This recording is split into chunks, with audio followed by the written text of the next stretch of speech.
108 सरसों के पुष्प से भगवान शंकर का श्रृंगार किया जाता है या शिव को समर्पित किया जाता है।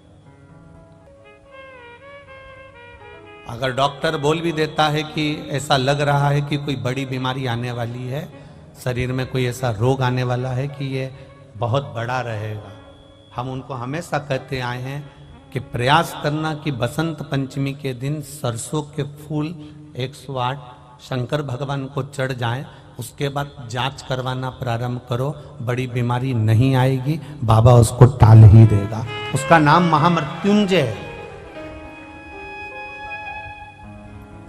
उसका नाम ही महामृत्युंजय है। और हमने पहले भी बैतूल की कथा में कहा था कि सरसों का जो पुष्प होता है, कोई आप कार्य करने के लिए जा रहे हो, कोई ठेकेदारी करने के लिए जा रहे हो, उसमें भी सरसों का पुष्प देवाधिदेव महादेव के लिए बहुत प्रबल होता है, बहुत प्रबल।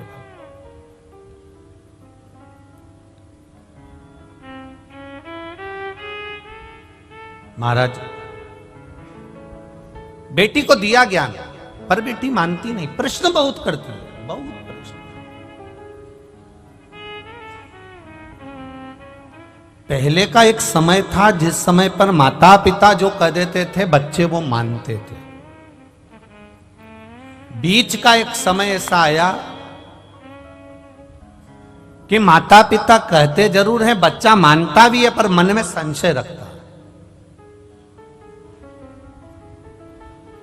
अभी का जो समय चल रहा है, जैसे टीवी पर वो क्या बोलते हैं उसको, डेविड, क्या बोलते हैं उसको, डेविड करना है सबको बिठा के टीवी पे, डिबेट है, ऐसे कुछ बोलते हैं ना।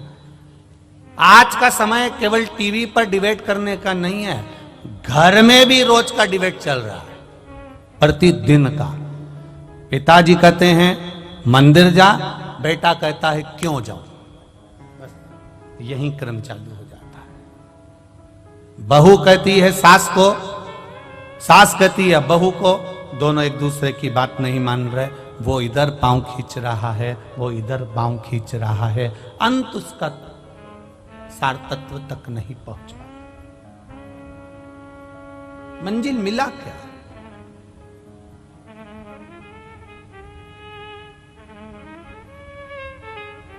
जितने भी चैनल खोलो और उस पर डिबेट होता हुआ दिखे तो आप प्रयास करना कि इसमें कहीं मंजिल मिल जाए तो जरूर बताना। मंजिल नहीं मिलती, किसी लक्ष्य तक नहीं पहुंच पाता, बीच में ही उसको छोड़ना पड़ता और वो संशय में घूमता रहता है। आज भी घरों में यही हो रहा है। माता पिता बच्चों से कहें कि तू जल चढ़ाने जा, माता पिता बच्चों से कहें कि तुम प्रणाम करो, माता पिता बच्चों से कहें कि तुम भजन करो, माता पिता बच्चों से कहें कि तुम कीर्तन करो।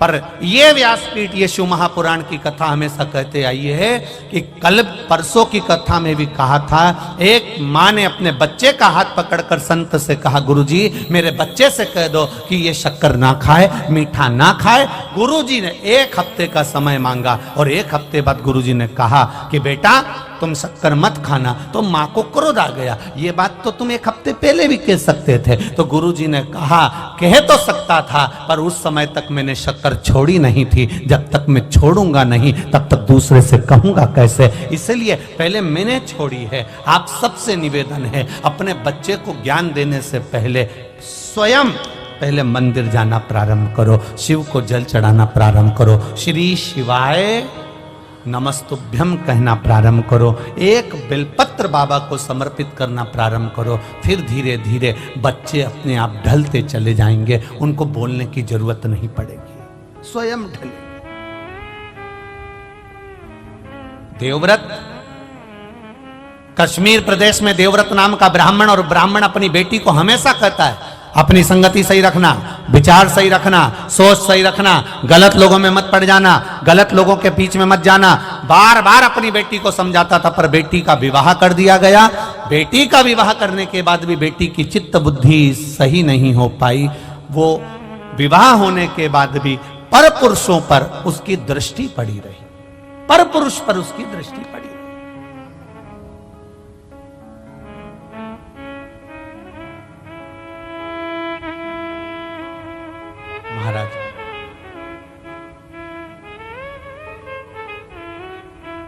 स्कंद पुराण का ये संवाद है। स्कंद पुराण का संवाद। दृष्टि गलत पड़ी रही। शादी होने के बाद भी पर पुरुष पर उसकी दृष्टि जाती थी। जो नारी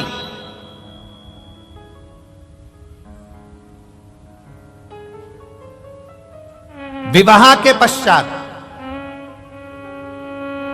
किसी दूसरे पुरुष के साथ में स्मरण करे या शादीशुदा किसी पुरुष का घर तोड़ दे, वो नारी की गति स्कंद पुराण कह रही है। ये स्त्री, ये नारी, ये कन्या जिसका विवाह कर दिया गया और सोच नहीं सुधर पाई, वो नारी प्राण त्यागने के बाद में एक कुतिया का जन्म पाई। अब कुतिया तो बन गई, पर कुतिया का जन्म कैसा मिला? एक पांव उसका विकलांग था, कान टूटे हुए थे, आंखों से एक आंख फूटी हुई थी और शरीर पूरा खुजली के कारण उसके पूरे शरीर के उस जो स्वान की योनि मिली है, कुत्ता की योनि मिली है, उसके शरीर के पूरे बाल, पूरी खाल जगह जगह से निकली हुई थी। सारी दुनिया उस कुत्ते को देख रही है, उस स्वान को देख रही है, उस कुतिया को देख रही है। सारी दुनिया उसको देख कर कहती है बेचारा कैसा है। बताओ, आपके भी मोहल्ले में कोई कोई कुत्ता ऐसा होता होगा तो आप पे दया आती कि नहीं आती? अरे मुंह से तो बोलो, आती है ना दया। कैसा भयंकर है, बेचारे को कितना कष्ट है, बेचारे को कितना दुख है। बताओ, उसको ये रोग हो गया, उसका एक पांव टूट गया, उसके बताओ दिख भी नहीं रहा, उसको तो बेकार में पड़ा हुआ है बेचारा। अब वो कुतिया की योनि पा गई और कुतिया की योनि पाने के बाद शरीर में उसके रोग हो गया। एक दिन देवव्रत के मन में ये बात उत्पन्न हो गई कि मेरी बेटी का हुआ क्या, मेरी बेटी जो मर चुकी है वो गई कहां। एक दिन देवव्रत भगवान देवाधिदेव महादेव के मंदिर में बैठ गया, अखंड जाप करने के लिए बैठ गया। उठता ही नहीं है, उठता ही नहीं।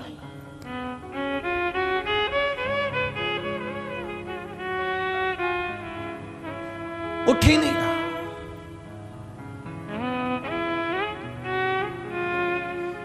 किसी किसी के पूर्व का पुण्य होता है तो मनुष्य के जन्म में भी उससे भजन होता है।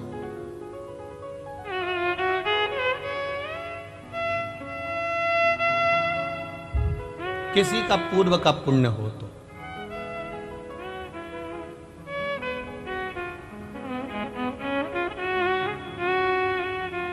जिस समय पर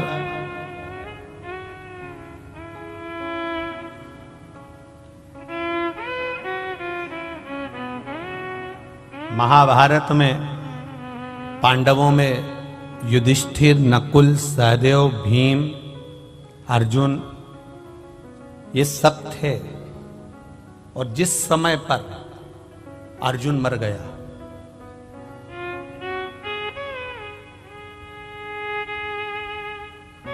अर्जुन मर गया, जिसने महाभारत सुनी होगी उसके स्मरण में होगा। अर्जुन मरा, अर्जुन के प्राण छूटे किस समय? जब युधिष्ठिर ने अश्वमेध यज्ञ करा और अश्वमेध यज्ञ करने के बाद में अश्व छोड़ा गया, अश्व छोड़ा गया।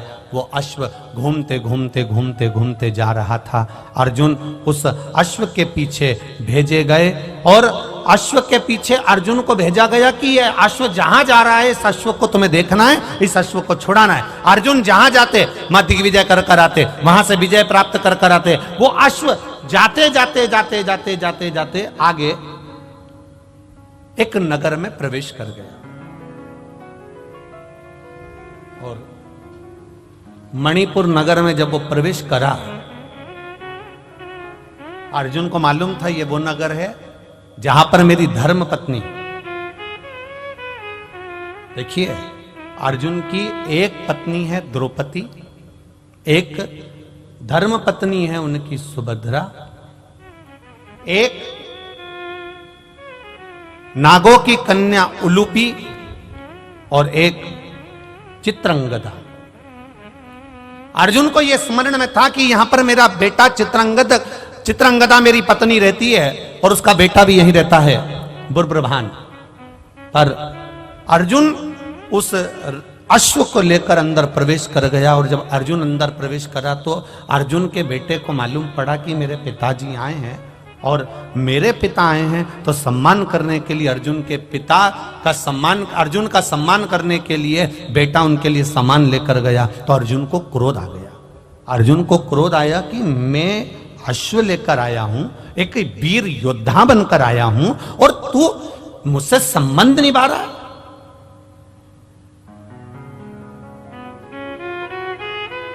तुझे तो अश्व पकड़ना था और युद्ध लड़ना था, पर तू मेरा सम्मान करने के लिए आया है। अर्जुन ने अपने बेटे बुब्रभान को अपशब्द कहना प्रारंभ करा। इसी समय पर नागों की कन्या उलूपी बैठी हुई थी और उलूपी ने देखा कि बुब्रभान को अर्जुन चिल्ला रहे हैं। तब उलूपी ने कहा, बुब्रभान मैं तुम्हारी मां हूं बड़ी, एक काम करो तुम अपने पिता से युद्ध लड़ो। बुब्रभान ने कहा, मां अगर मैं पिता से युद्ध लड़ा और मेरे पिता को कोई घात हो गई तो?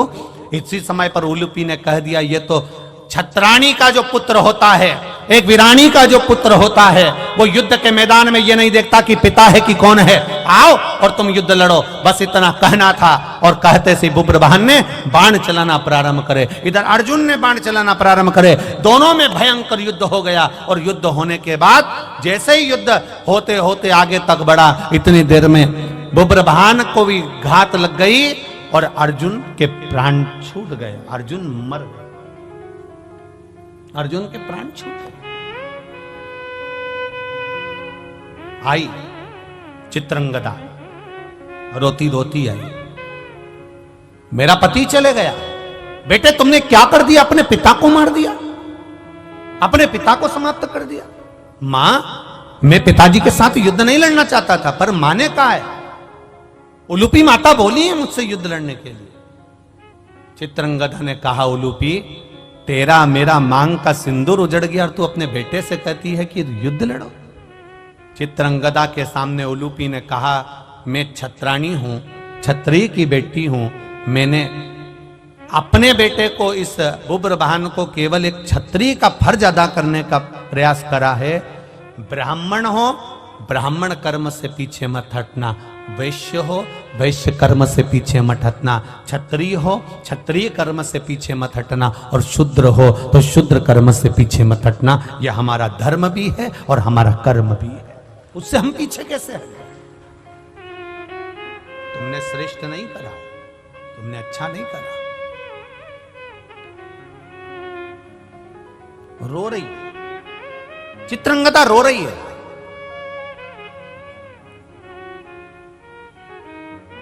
आंखों में जल भरा है, ये अर्जुन मर गए, अब जीवित कैसे होगा? उलूपी ने कहा, मैं नागों की कन्या हूं, मैं जानती हूं अर्जुन को जीवित कैसे करना, क्या कर सकती हो?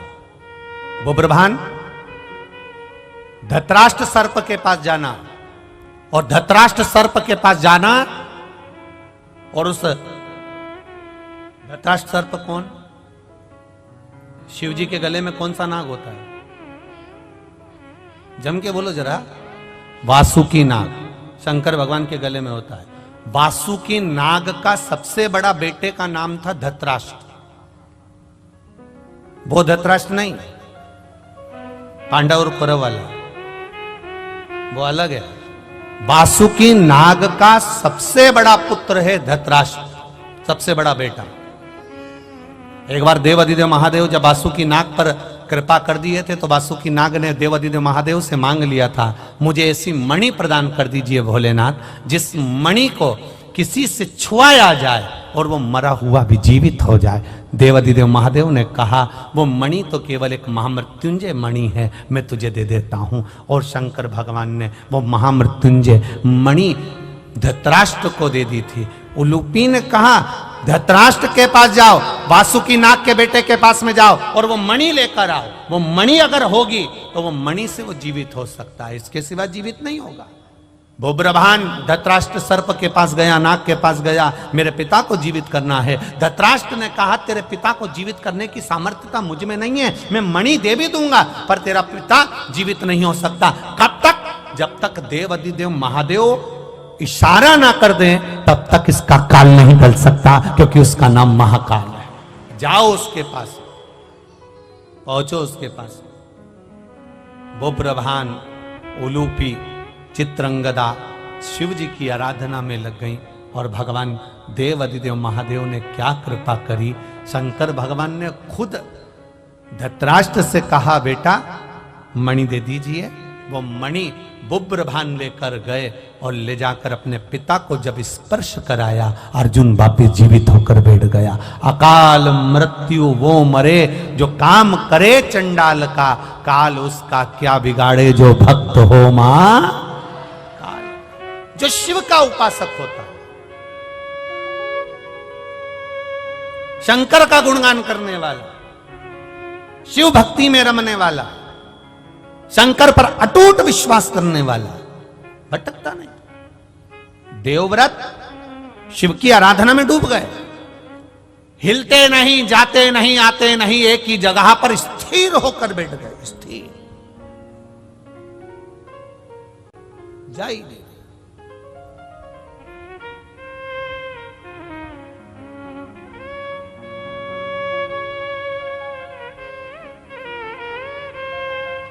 जब कोई नारी या कोई पुरुष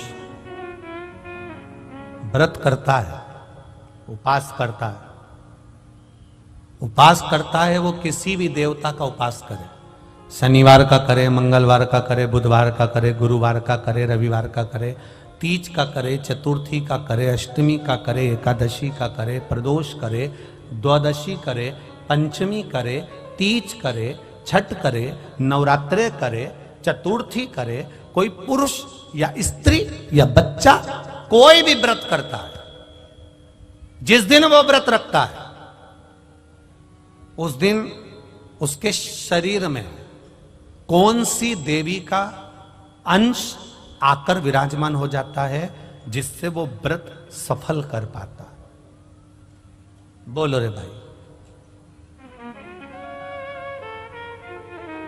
कौन सी देवी का अंश आ जाता है जिससे उसका व्रत, किसी भी व्रत को करे, वो एकादशी करे, द्वादशी करे, प्रदोष करे, सोमवार करे, मंगलवार करे, बुधवार करे, नवरात्रे करे, तीज करे, चतुर्थी करे, छठ करे, प्रदोष करे, दिवाली करे, दशहरा करे, जो व्रत उसको करना है करे, मंगलवार करे, वो कौन सी देवी एक ऐसी होती है, भगवान शंकर की वो कौन सी एक माता, एक देवी ऐसी है जो व्रत करने वाले की तप साधना में साथ देती है और उसकी तप साधना को बढ़ाने का काम करती है। वो केवल एक देवी है, शाकंभरी माता। कौन सी माता है? माता शाकंभरी, केवल एक है जो व्रत साधना तप आराधना करने वाले के साथ हमेशा साथ देने के लिए उसके हृदय में विराजमान होती है, उसके चित्त वृत्ति में बैठी रहती है। भजन का बल, शाकंभरी तप साधन। कितना सुंदर कहा है, जो व्रत करता है ना, हम तो यहां तक कहते हैं कि अगर कोई कथा सुनने बैठा हुआ है, कथा सुन रहा है, आपको जाना है, आपका शरीर का जरा सा अंश भी चलते समय दूसरे के शरीर को नहीं लगना चाहिए। शिव महापुराण में वर्णन आया है पितरों की 3 कन्याओं का, मेना, धन्या, कला, इन तीनों का वर्णन आया है। पितृलोक में ये तीनों आराम से रह रही थी और सनकादि ऋषि बैठकर तप कर रहे थे, कथा की चर्चा कर रहे थे, सत्संग कर रहे थे। पहले मेना निकल कर गई, फिर धन्या निकल कर गई, फिर कला निकल कर गई, एक के पीछे एक तीनों निकल कर गई। तीनों निकल कर गई, इनका शरीर का लहंगा संत सनकादि ऋषि के जंघा पर पड़ गया। क्रोध आ गया, ऐ मेना, धन्या, कला, मैं तुम्हें श्राप देता हूं कि तुम तीनों मृत्यु लोक में एक साधारण सी स्त्री बनोगी।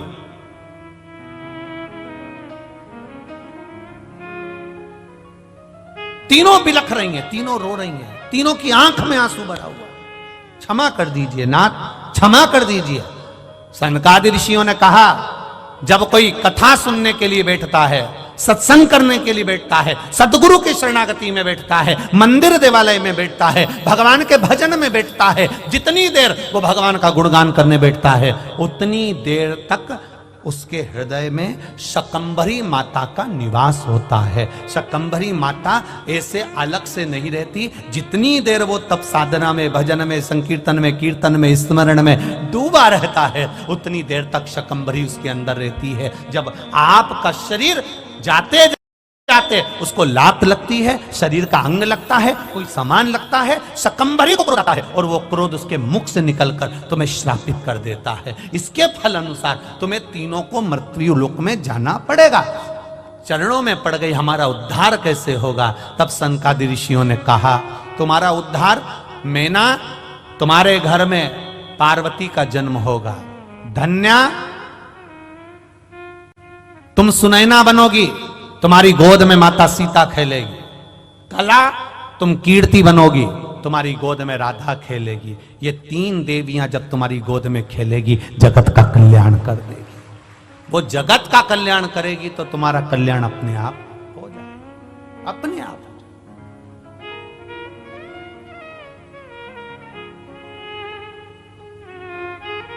हम यहां तक कहेंगे, उसका भी स्मरण रहे। अगर कोई अपने घर से एक लोटा जल लेकर जा रहा है, शिव जी के मंदिर तक जा रहा है, शिवालय तक जा रहा है, तो यहां तक भी निवेदन करेंगे कि हंसो, दुनिया का काम है हंसना। अभी आदरणीय महाराज जी कह रहे थे कि जब कोई सनातन धर्म के लिए आगे बढ़ता है, कोई अच्छे काम के लिए आगे बढ़ता है, तो दुनिया ताने भी देती है, अपशब्द भी कहती है, टांग भी खींचती है। लोग अपशब्द पर अपशब्द कहते हैं। जब आप एक लोटा जल लेकर देवालय शिवालय की ओर जाएंगे तो आप जिस रास्ते से निकल कर जाएंगे दुनिया के लोग आप पर भी हंसेंगे। लो, एक और आ गई सियोर वाला महाराज की चेली। लोग हंसेंगे, ये चल दी सावित्री बनकर, अनसुईया बनकर। दुनिया के लोग कहेंगे, अपशब्द कहेंगे, आड़ा टेढ़ा कहेंगे, बोलेंगे, पर आग लगे बस्ती में अपन रहो मस्ती। कहे तो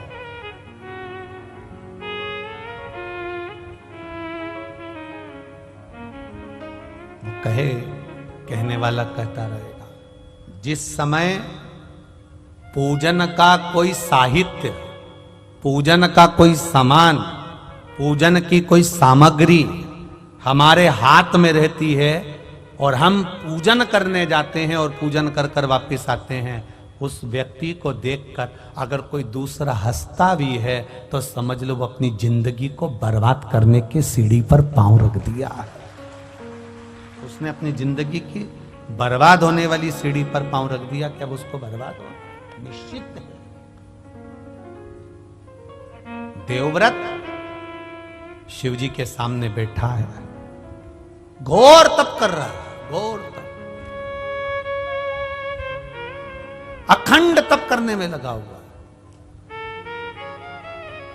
और ऐसा अखंड तप देवव्रत कर रहा है, उसको केवल एक चीज मालूम करना है कि मेरी बेटी जिसको मैं समझा कर रह गया, वो बेटी की दशा कैसी है। तब देवव्रत ने अखंड तप करा। मेरे देव अधिदेव महादेव खुद नहीं आए, मां अंबा नहीं आई, जगदम्बा नहीं आई, शिव जी ने अपने नंदी को भेज दिया। नंदीश्वर जाकर मालूम करो देवव्रत क्या चाहता है, इस देवव्रत को चाहिए क्या, जाओ जरा मालूम करो, जाओ। और महाराज तब साधना का जो बल होता है वो कोई साधारण नहीं होता। दूध में सुगंध गंध नहीं होती, दूध में सुगंध गंध कब आएगी, जब दूध को आप तपाओगे, फिर उसको जमाओगे, जमाकर फिर उसका घी निकालोगे, और घी निकालोगे तब उसमें गंध आना, सुगंध आना प्रारंभ हो जाएगी। दूध में सुगंध नहीं है, पर दूध को तुमने पहले फाड़ा, तपाया, फाड़ा, फिर उसको अग्नि पर तपाया, तपाने के बाद में जब वो धीरे धीरे धीरे धीरे धीरे धीरे घी बना, तब उसमें सुगंध आना प्रारंभ हो गई। उसी तरह मनुष्य में उतना आनंद सुख कैसे प्राप्त हो सकता है, शंकर की भक्ति कैसे प्राप्त हो सकती है? तो कहा दुनिया के लोग अपशब्द कहकर तुम्हें तपाएंगे, अपशब्द कहेंगे, ताने देंगे, गाली देंगे, आड़ा टेढ़ा कहेंगे, फिर भी तुम भगवान शिव के शिवालय में जाती रहना। जब तपते रहोगे तपते रहोगे तपते रहोगे तो एक दिन सुगंधित घी बन जाओगे और आपका जीवन सार्थक हो जाएगा। तपाएंगे लोग, कहेंगे, दुनिया के लोग कहेंगे जो कहना।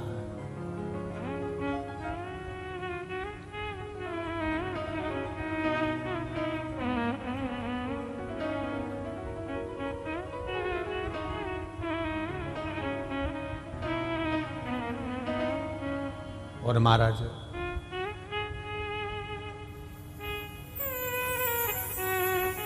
जब हम भगवान की शरणागति में जाकर बैठ जाएंगे, तप ले, तप लो खूब दिल से।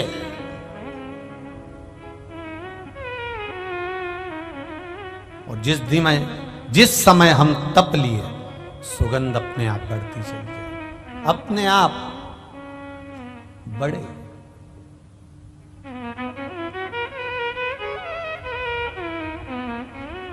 शिव कथा कह रहे हैं,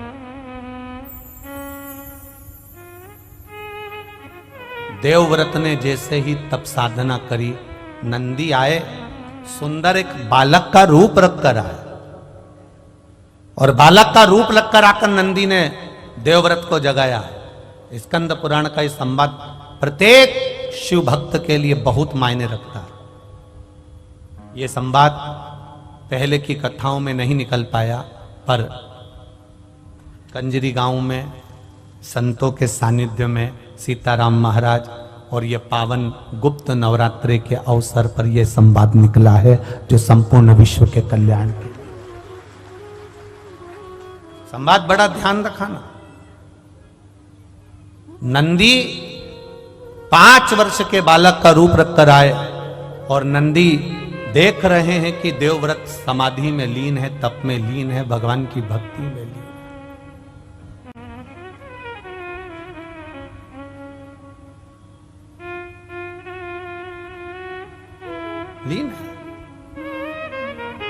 नंदी ने जगाया, देवव्रत नहीं जगा।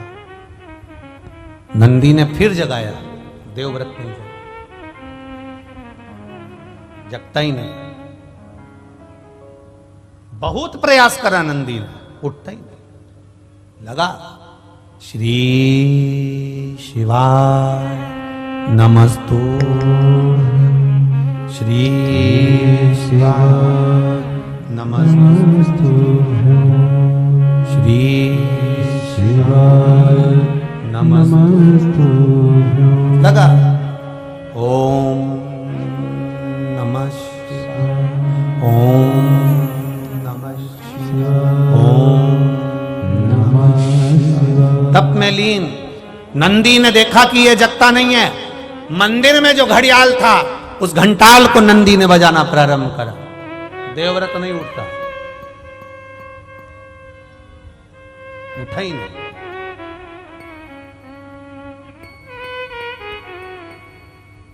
फिर बजाया। आखिरी में देवव्रत के नेत्र खुले। 5 वर्ष के बच्चे को देखकर थोड़ा क्रोध देवव्रत को आया।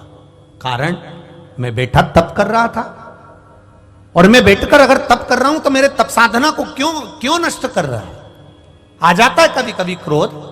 घर में बूढ़ी बूढ़ी माताएं, जब दादी माएं, जब बुजुर्ग माताएं सेवा करती है, और घर का छोटा छोटा बच्चा उनका सामान लेकर भग जाए, दिया ले गया, दीपक ले गया, अगरबत्ती उठा के ले गया, ठाकुर जी को जो भोग धरा रही थी भोगी उठा के ले गया, जो मोहन थाल रख रही थी मोहन थाली ले गया, कहीं ठाकुर जी की माला जी उठाकर ले गया, तो दादी को क्रोध आ जाएगा। पर उसको क्रोध नहीं आना चाहिए। भगवान परीक्षा ले रहा है, भगवान देख रहा है कि ये क्रोध करती है कि नहीं करती है। भगवान ये देखता है। अब इसको 5 वर्ष के बच्चे पर क्रोध आ गया, देवव्रत को क्रोध आया, उठकर खड़ा हुआ। जैसे ही खड़ा हुआ इतने में बच्चे ने कह दिया, बाबा आपको तप करते हुए देखकर मेरे मन में एक प्रश्न आया है, आप तप किसके लिए कर रहे हो, आप साधना किसके लिए कर रहे हो, आप व्रत किसके लिए कर रहे हो, आप उपास किसके लिए कर रहे हो, किसके लिए?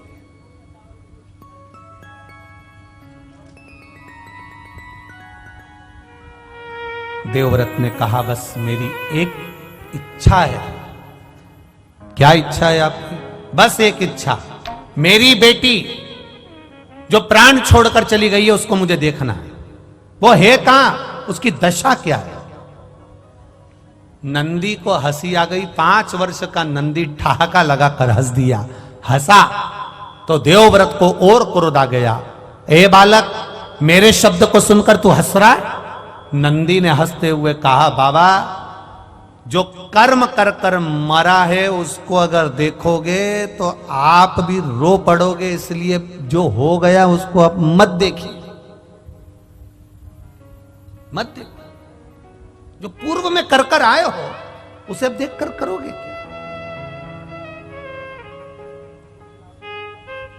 कई लोग कहते हैं हमने किसी का बुरा नहीं करा गुरुजी, हमने कभी किसी का बुरा नहीं करा गुरुजी, फिर भी लोग हमारा बुरा क्यों करते हैं?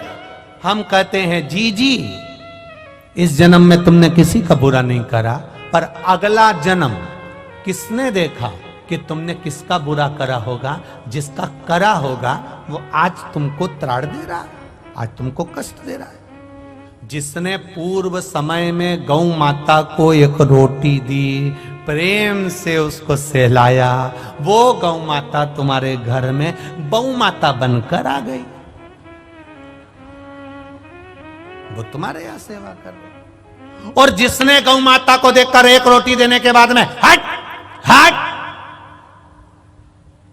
अरे शास्त्र तो उठाओ, कितने वीरों में वीर थे राजा जनक, राम जी महाराज के ससुर, दानवीर, भजनावली, कीर्तनी, दुनिया के लोग उनका नाम उच्चारण करते हैं। राजा जनक जैसा कोई नहीं, राजा जनक जैसा कोई नहीं, राजा जनक जैसा कोई नहीं, राजा जनक जैसा कोई नहीं। जनक जितने बड़े दानी थे, पुण्यवात्मा थे, स्मरणी थे, भजनावली थे, कीर्तनी थे, उसके बाद भी राजा जनक को नरक का द्वार जाना पड़ा। कारण क्या था? उसके बाद भी राजा जनक नरक के द्वार पर, केवल एक कारण से। राजा जनक भी नहीं समझ पाए कि मुझे और नरक, इतना मैंने पाप कुछ नहीं करा, मैं तो राम जी का ससुर हूं, मैंने जानकी को पाला है, जानकी मेरे पास में रही है, मैंने सब यज्ञ करा है। और शास्त्र कहता है, श्रीमद् भागवत कहती है, देवी भागवत कहती है कि वेद व्यास जी महाराज के यहाँ सुखदेव जी महाराज का प्रागट्य हुआ। सुखदेव जी महाराज शादी करने को तैयार नहीं हुए, तब वेद व्यास जी ने कहा किसी गुरु की शरणागति जाओ, तो वो राजा जनक की शरणागति में गए थे। और राजा जनक जी के दरवाजे पर जाकर सुखदेव जी महाराज खड़े रहे थे। और सुखदेव जी महाराज के कोई गुरु हैं तो वो जनक जी महाराज हैं। जब सुखदेव जी के गुरु जनक जी हैं, राम जी के ससुर जनक जी हैं, माता जानकी के पिता जनक जी हैं, तो फिर इनको नरक क्यों जाना पड़ा? केवल एक जरा सा काम था, एक छोटा सा काम, छोटा सा काम। जनक जी का रथ जा रहा था। अब समझना जरा, लोग कहते ना हमने किसी का बुरा नहीं करा, तो हम कौन, ऐसा क्यों हो रहा है, हमें तकलीफ क्यों आ रही है, हमें दुख क्यों आ रहा है, हमें कष्ट क्यों आ रहा है, हमें बीमारी क्यों आ रही है? ना तो मैं सुपारी खाऊं, ना मैं कभी गलत चीज खाऊं, उसके बाद में मुझे रोग क्यों आ रहा है, तकलीफ क्यों आ रही है? पूर्व का राजा जनक जी महाराज का रथ जा रहा था। जाते जाते रथ बीच में जब पहुंचा, सामने गाय खड़ी थी। गाय खड़ी और इतने में जनक जी ने कहा, एक काम करो कि गाय को थोड़ा सा हटाने का प्रयास करो। रथ के बीच में गाय खड़ी है, गाय हट नहीं रही, हट नहीं रही।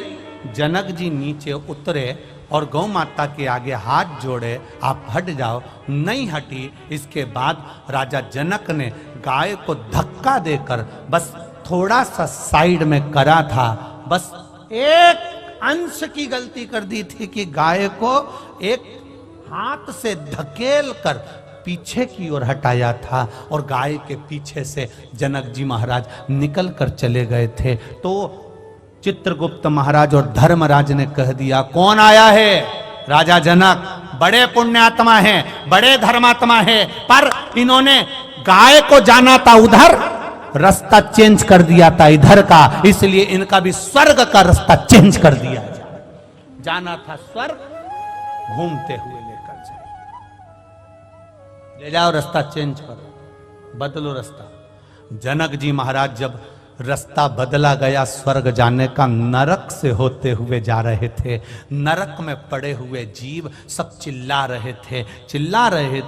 जनक जी महाराज थोड़ी देर वहां खड़े हो गए। सारे जीवों ने चिल्लाना चालू कर दिया, महाराज रुक जाओ, महाराज रुक जाओ, महाराज रुक जाओ। आवाज लगा रहे जनक जी महाराज रुक जाओ। जनक जी महाराज ने पूछा, ये कौन चिल्ला रहा है? ये आवाज किसकी आ रही है? ये कौन चिल्ला रहा है? ये किसकी आवाज है? सब ने कहा, ये जो नरक में पड़े हुए हैं ना, ये चिल्ला रहे हैं। ये क्यों चिल्ला रहे हैं?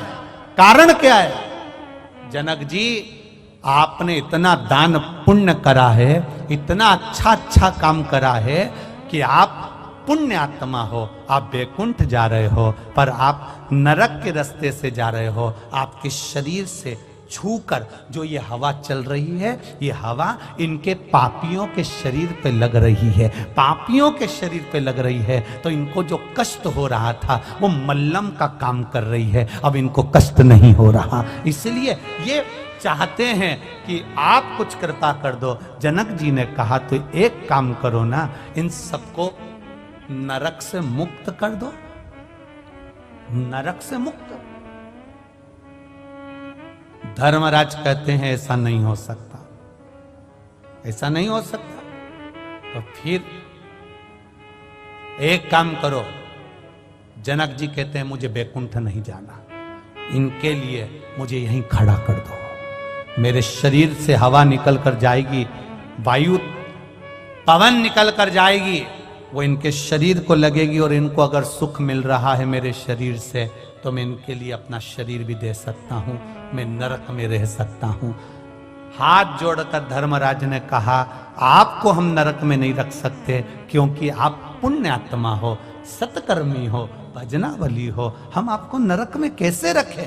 अगर हम नरक में रखेंगे तो देवता हमें चिल्लाएंगे, हम आपको नरक में नहीं रख सकते। तो जनक जी ने कहा, आप मुझे नरक में नहीं रख सकते और मुझे स्वर्ग में रहना नहीं जब तक इनका उद्धार होता नहीं। तो धर्मराज ने भगवान विष्णु से कहा, आप बताओ क्या करें। भगवान विष्णु ने देवाधिदेव महादेव से कहा, आप बताओ क्या करें। देवाधिदेव महादेव ने कहा, एक काम करो, राजा जनक के लिए सारे पापियों को छोड़ दिया जाए, उनका कल्याण कर दिया जाए। ये जनक तत्व है। हमें लगता है हमने कोई पाप नहीं करा, हमने कोई बेकार काम नहीं करा, पर हमारा रास्ता चेंज क्यों हुआ, हमें कष्ट क्यों आ रहा है, हमें दुख क्यों आ रहा है, उसके पीछे हमारा पूर्व का कोई कारण होगा, कोई कारण हो सकता। एक झोली में फूल भरे हैं, एक झोली में कांटे, तेरे बस में कुछ भी नहीं वो बांटने वाला बांटे। अरे कोई कारण होगा, अरे कोई कारण होगा।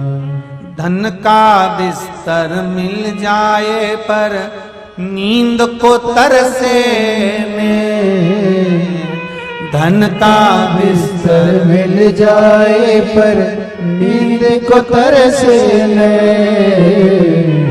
कांटों पर भी सोकर आए किसी के मन को चैन। अरे कोई कारण होगा, अरे कोई कारण होगा। किसी किसी के यहाँ डनलप का गद्दा बिछाए, एसी का रूम, वीआईपी रूम, सोते सोते भी एक गिलास केसर का दूध, फिर भी रात को नींद नहीं। और कोई कोई ये यहां से वहां तक देखना, पूरी रोड के बीच में डिवाइडर पर पड़े हैं, ऐसे सो रहे चकाचक। कोई दिक्कत नहीं, कोई रत्ती भर की टेंशन नहीं, सामान भी पड़ा है। और एक अपन वीआईपी गद्दा, वीआईपी भोजन, एसी का रूम, चकाचक, न मच्छर न मक्खी, सब वीआईपी। उसके बाद भी रात भर करवट बदलते रहे, कहीं घुटना, कहीं कमर, कहीं पीठ, कहीं हाथ, रात भर दुखता रहा। और यहाँ धन का बिस्तर मिल जाए पर नींद को तरसे, और कांटों पर भी सोकर आए किसी के मन को चैन।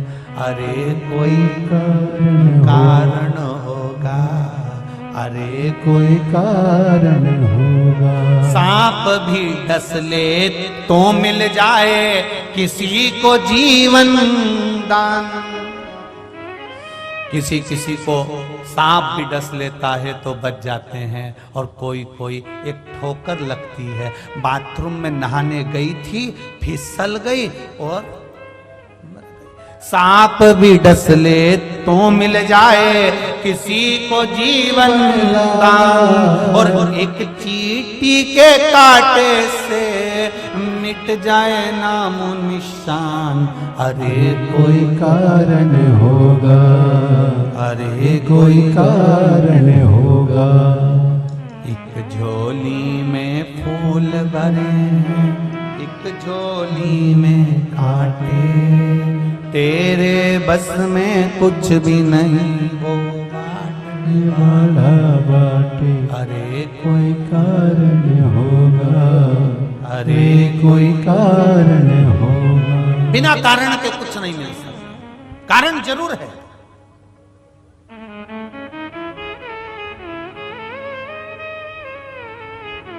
कितने संख्या में आ पाए, 3-3 पंडाल भरे पड़े, हजारों की तादाद में आप लोग आकर विराजमान हुए, और इससे भी ज्यादा लोग कंजरी और हालोल में रहते होंगे। क्या सब कथा में जाके बैठ गए क्या? नहीं। अरे कोई कारण होगा। ये आने का प्लान भी बनाए थे, इनने विचार भी करा होगा कि 26 जनवरी की छुट्टी पड़ेगी, अपन चले। इनने सब प्लान बनाया। इनके प्लान से क्या होता है, पहले महादेव को भी तो प्लान बना दो कि तेरा क्या होगा रे कालिया। यहां बुला लेंगे तो फिर तो सर्टिफिकेट मिल जाएगा। अगर यहां बुला लिया, यहां तक पहुंच गया, तो इसको एक प्रमाण पत्र मिल जाएगा। ये प्रमाण पत्र लेकर ऊपर पहुंच गया तो देख लो, शिव महापुराण की कथा में गया था कंजरी, यमराज, मेरे से तो कुछ बोलना ही मत, डिग्री है। तो भोलेनाथ ने भी सोचा भैया जितनों को डिग्री देना है उतनों को ही बुलाओ, बाकी को डिग्री से दूर रखो, नहीं तो ये आफत कर देंगे ऊपर आकर। वैसे ही गुजरात वालों ने बहुत आफत करके रखी है दिल्ली में बैठकर। अब बोल तो बोल, तो इन्होंने कहा इनको नीचे ही पावागढ़ में इनको पंछीड़ा रे उड़ के पावागढ़, इनको वही गरबा रमने दो।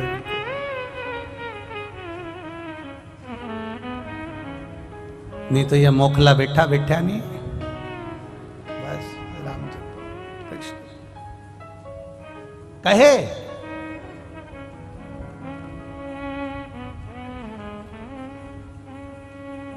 देवव्रत से पूछा, बोलो पूर्व का क्या देखना है तुमको? मेरी बेटी का जीवन देखना है मुझे, मेरी ही बेटी मत देख। देवव्रत रोएगा, तड़फेगा बेटी की दशा देखकर। नहीं, मुझे अपनी बेटी देखना। भगवान शंकर का शिवलिंग पर लगा हुआ चंदन नंदीश्वर ने उठाया, देवव्रत के मस्तक पर लगाया। देवव्रत से कहा, नेत्र बंद कर ले, शिव का स्मरण कर ले, तेरी बेटी तुझे नजर आ जाएगी। जो चंदन लगाया, भस्म धारण कराई, देवव्रत ने देखना चालू करा, देखना चालू करा।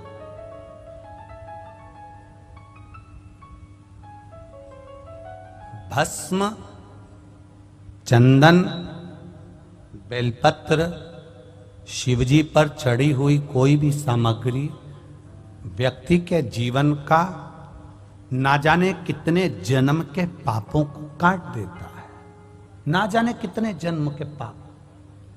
काशी में एक व्यक्ति टेबल लगाया हुआ था, वो टेबल लगाकर उस पर भस्म बेच रहा था, भस्म बेच रहा, भस्म का पैकेट। एक अंग्रेज आ गया, अंग्रेज ने आकर पूछा, क्या है ये? उसने अपनी भाषा में कहा, उसने कहा यह भस्म है लगाने की। अच्छा, उसने पैकेट उठाया, देखा, देखते से ही बोला, इसकी एक्सपायर डेट कब की है?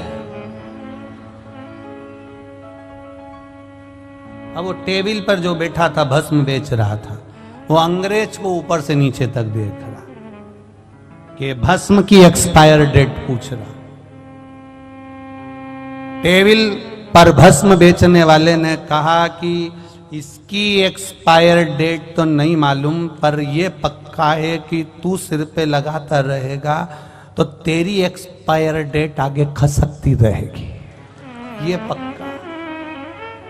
इसकी नहीं मालूम कि इसकी एक्सपायर डेट कब की है, ये कब समाप्त होगी, पर तेरे समाप्ति की जो तारीख है वो इस भस्म को लगाने से आगे बढ़ती चली जाए।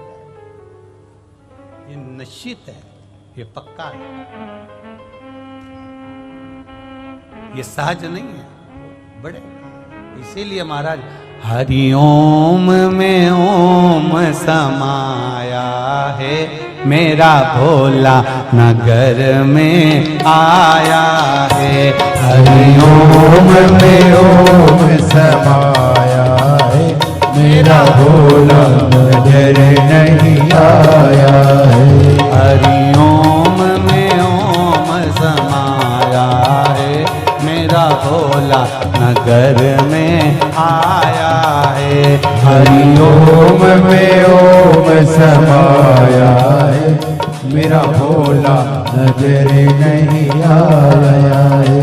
मेरा भोला नगर में आया है, मेरा भोला नगर में आया है। मेरा भोला नगर में आया है, मेरा भोला नगर में आया है।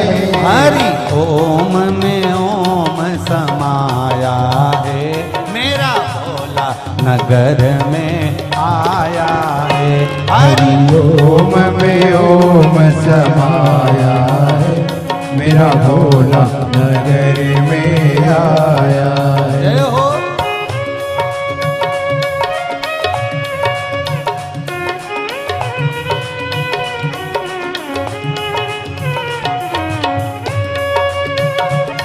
शंभो।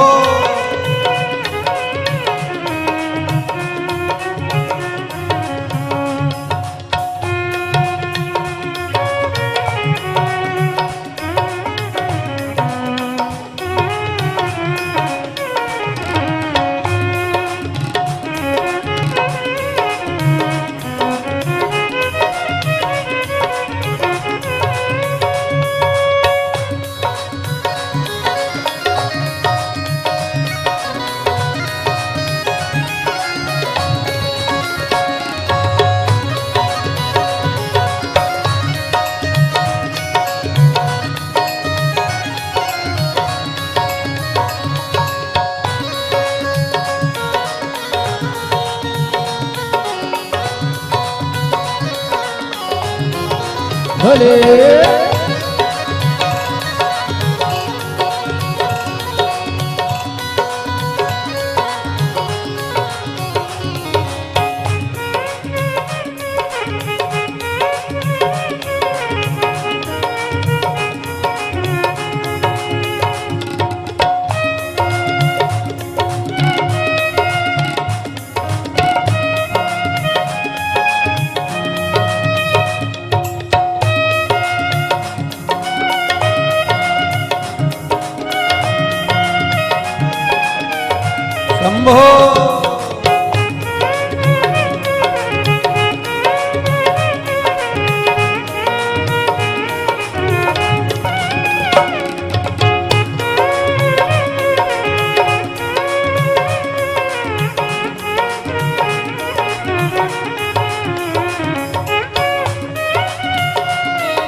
मेरे भोले के माथे पे गंगा है, मेरे भोले के माथे पे गंगा है, मेरे भोले के माथे पे गंगा है, मेरे भोले के माथे पे गंगा है। ओ गंगा में ओम समाया है, मेरा भोला नगर में आया है।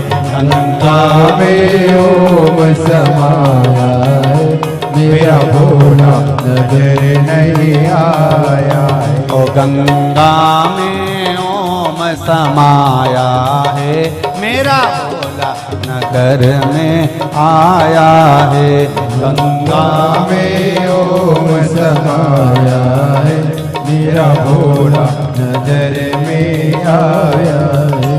मेरा भोला नगर में आया है, मेरा भोला नगर में आया है। ओ मेरा भोला नगर में आया है, मेरा भोला नगर में आया है। हरि ओम में ओम समाया है, मेरा भोला नगर में आया है। हरि ओम में ओम समाया है, मेरा भोला नगर में आया है। जय हो।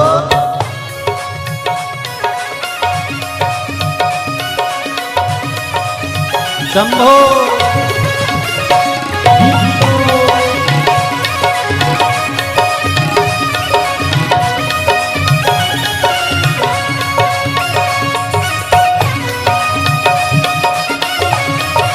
हरि बोल राधे।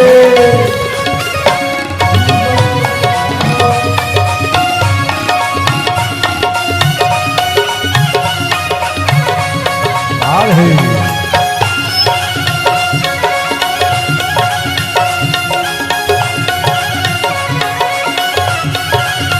हरि बोल।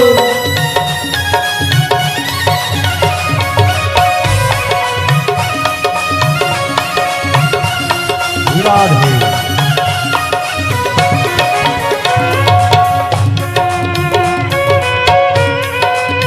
जय हो। हे भोले।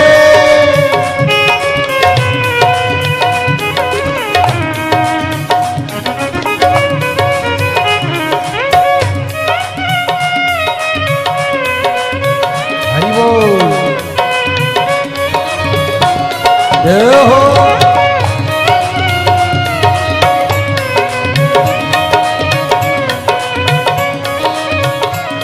जय हो। मेरे भोले के माथे पे चंदा है, मेरे भोले के माथे पे चंदा है। मेरे भोले के माथे पे चंदा है, मेरे भोले के माथे पे चंदा है। ओ चंदा में ओम समाया है, मेरा भोला नगर में आया है। चंदा में ओम समाया है, मेरा भोला नजर नहीं आया है। चंदा में ओम समाया है, मेरा भोला नगर में आया है। चंदा में ओम समाया है, मेरा भोला नजर नहीं आया है। मेरा भोला नगर में आया है, मेरा भोला नगर में आया है। ओ मेरा भोला नगर में आया है। मेरा भोला नगर में आया है। ओ हरि ओम में ओम समाया है, मेरा भोला नगर में आया है। हरि ओम में ओम समाया है, मेरा भोला नगर में आया है। शंभो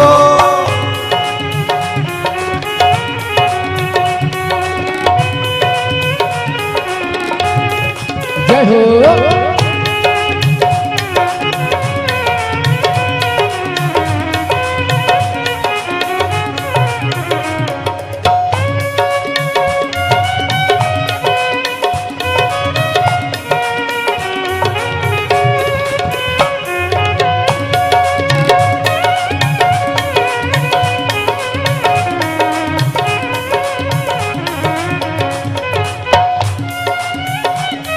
हरि बोल।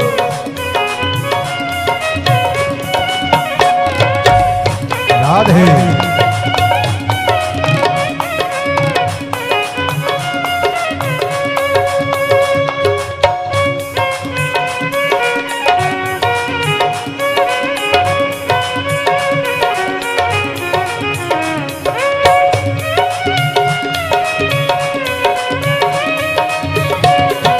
शंभो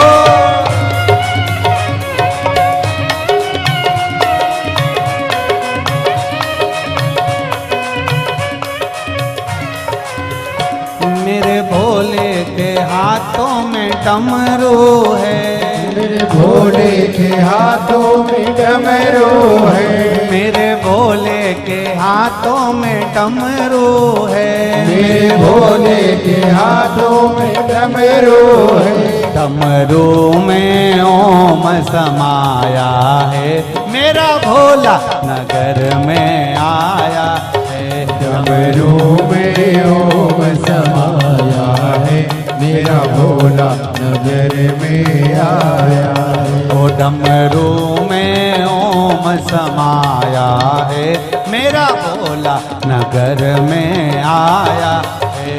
डमरू में ओम समाया है, मेरा भोला नगर में आया है। मेरा भोला नगर में आया है, मेरा भोला नगर में आया है। ओ मेरा भोला नगर में आया है, मेरा भोला नगर में आया है। ओ हरि ओम में ओम समाया है, मेरा भोला नगर में आया है। हरि ओम में ओम समाया है, मेरा भोला नगर में आया है। ओ हरि ओम में ओम समाया है, मेरा भोला नगर में आया है। हरि ओम में ओम समाया है, मेरा भोला नगर में आया है। मेरा भोला नगर में आया है, मेरा भोला नगर में आया है। ओ मेरा भोला नगर में आया है, मेरा भोला नगर में आया है। ओ हरि ओम में ओम हरि बोल। समाया है, मेरा भोला नगर में आया है है। हो। हरि ओम में ओम समाया है, मेरा भोला नगर नहीं आया है। मेरा भोला नगर में आया हरि है, बोल। मेरा भोला नगर में आया है। मेरा भोला नगर में आया है। मेरा भोला नगर में आया है। मेरा भोला नगर में राधे। आया है। मेरा भोला नगर में आया है। हार हार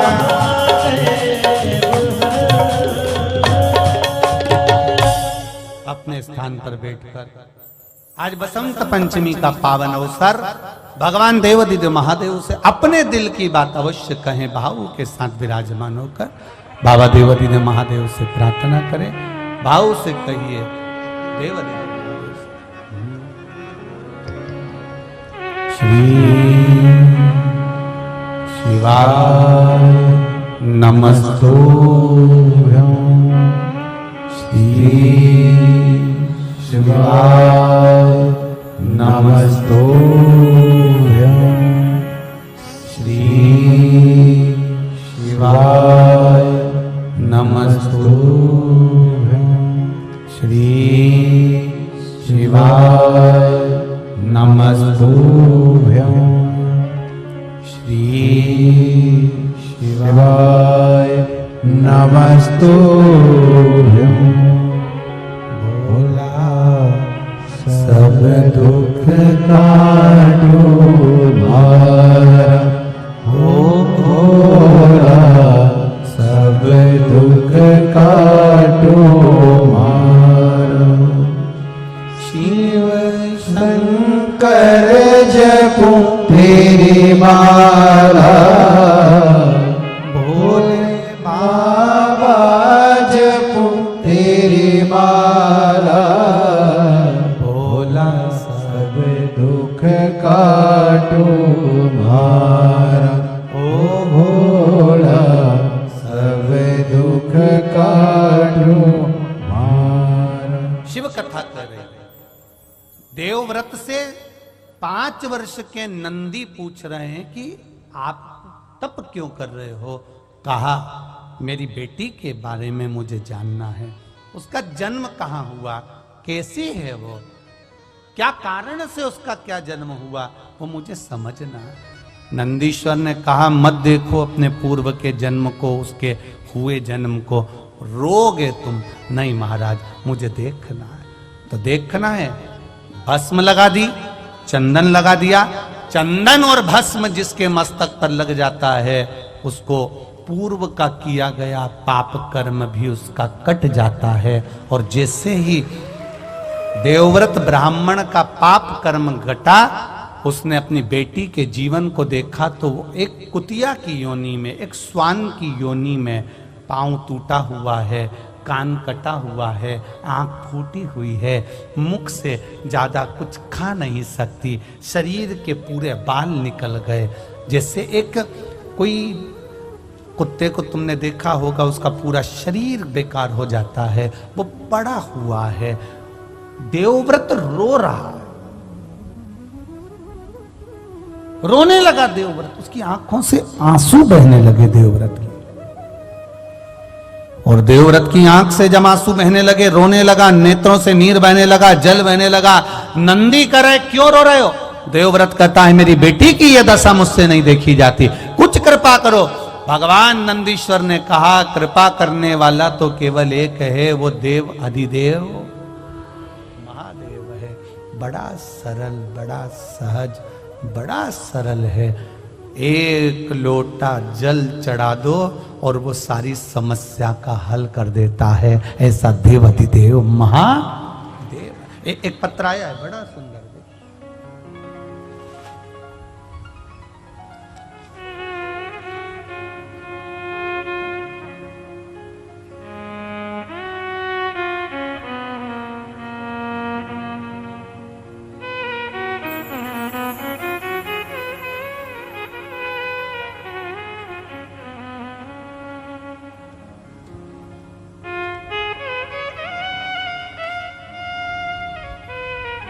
मैं मोहित चतुर्वेदी अहमदाबाद से आया हूं।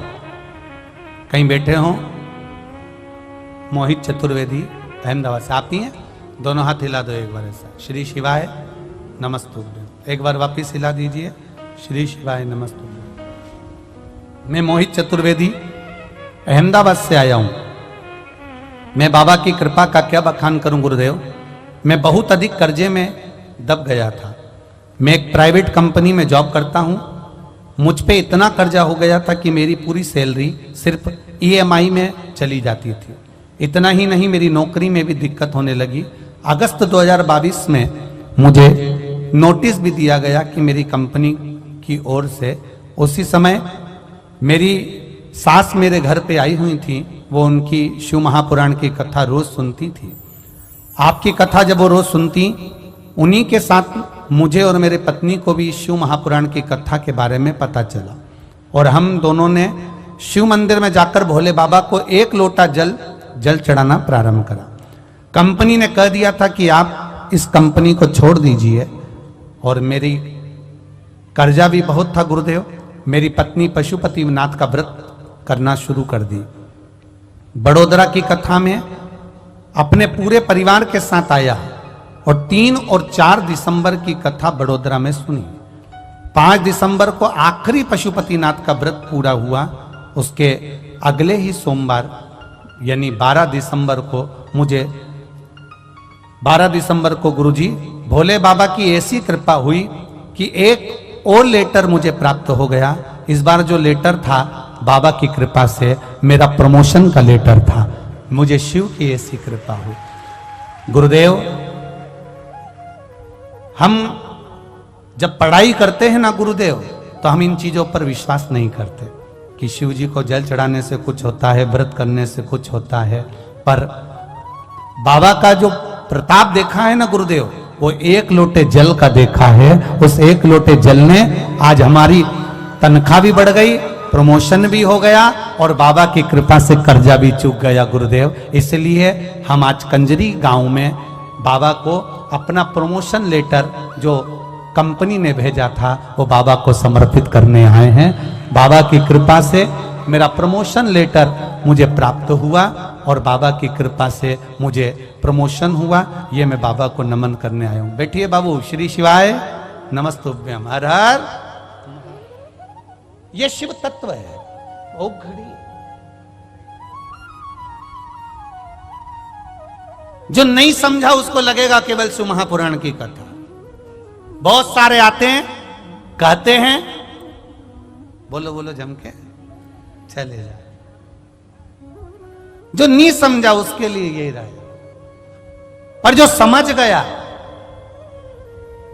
अपना दरवाजा छोड़कर, अपना घर छोड़कर जो कथा के पंडाल तक पहुंच गया, मेरा महादेव उसके दुख काटने उसके घर तक पहुंच गया।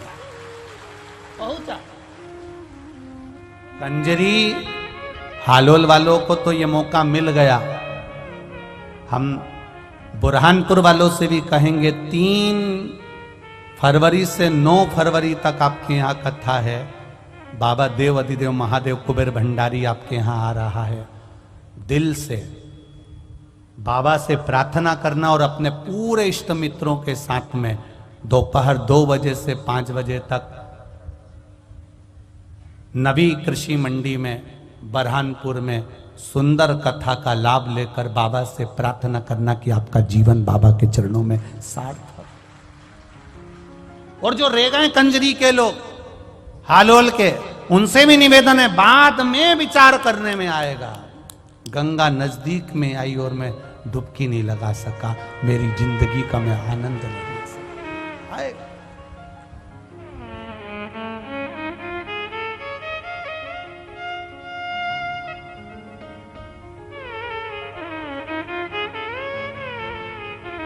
एक हॉस्पिटल होता है, एक एम्बुलेंस होती है। हॉस्पिटल और एम्बुलेंस दोनों में अंतर है। हॉस्पिटल चलकर तुम्हारे पास तक नहीं पहुंचेगा, चलकर कौन पहुंचेगी? एम्बुलेंस। प्राथमिक उपचार करती करती एम्बुलेंस तुम्हें हॉस्पिटल तक ले जाएगी और फिर तुम्हें ठीक कर देगी। ये शिव महापुराण की कथा नहीं है, ये 7 दिन की एम्बुलेंस है। जो आकर बैठ गया वो परमात्मा के चरणों तक पहुंच गया। ये दुख जीवन है, मनुष्य का शरीर है, मानव की देह, ये मानव का शरीर मिला है। ऐसा नहीं कोई संत, कोई साधु, कोई गुरु, कोई महात्मा, कोई जोगी, कोई सन्यासी, कोई तपस्वी, कोई साधक, कोई उपासक, कोई आपसे कह दे कि मैं आपको ऐसा कर देता हूं कि आपको दुख ही नहीं आएगा, तो फिर आप उसके हाथ जोड़ लेना और कह देना जब राम जी थे उन पर भी दुख था, उनके भी गुरु एक से बढ़कर एक थे, तो फिर वो दुख क्यों नहीं काट सके? दुख आया है तो झेलना तो पड़ेगा। बस भजन के बल पर वो दुख थोड़ा थोड़ा कटते चले जाता है और हम परमात्मा के होते चले जाते हैं। कोई कहे तुमसे कि दुख नहीं आएगा, कपट नहीं आएगा, तुम्हारे जीवन में तकलीफ नहीं आएगी, कष्ट नहीं आएगा, हो ही नहीं सकता, नहीं हो सकता, बिल्कुल नहीं हो सकता। दुनिया के दुख हरने वाले पर भी दुख आन पड़ा, जग को रोशन करने वाले को आधी रात में आना पड़ा। दुनिया के बंधन काटता वो, उसको भी जेल में आना पड़ा। जो दुनिया के बंधन काटता है वो कारागार में जन्म ले रहा है, साधारणता नहीं है, ये पूर्व के कर्म का भोग। एक चिड़िया को सीता जी ने कैद में रखा, मां जानकी को कैद में रहना पड़ा। राम जी ने छुप कर मारा था बाली को, उस बाली ने छुप कर मारा भगवान कृष्ण के चरणों में मारा। जरा नाम का व्याघ्र बनकर कर्म का भोग है, भोगना जो पूर्व में किया आज भोगेंगे, आज करेंगे, फिर भोगेंगे, उसको कौन टाल सका। देवव्रत रो रहा है, मेरी बेटी की ये दशा, एक स्वान की योनि, एक कुतिया की योनि, मेरी बेटी की। बिलक पड़ा, रोह पड़ा।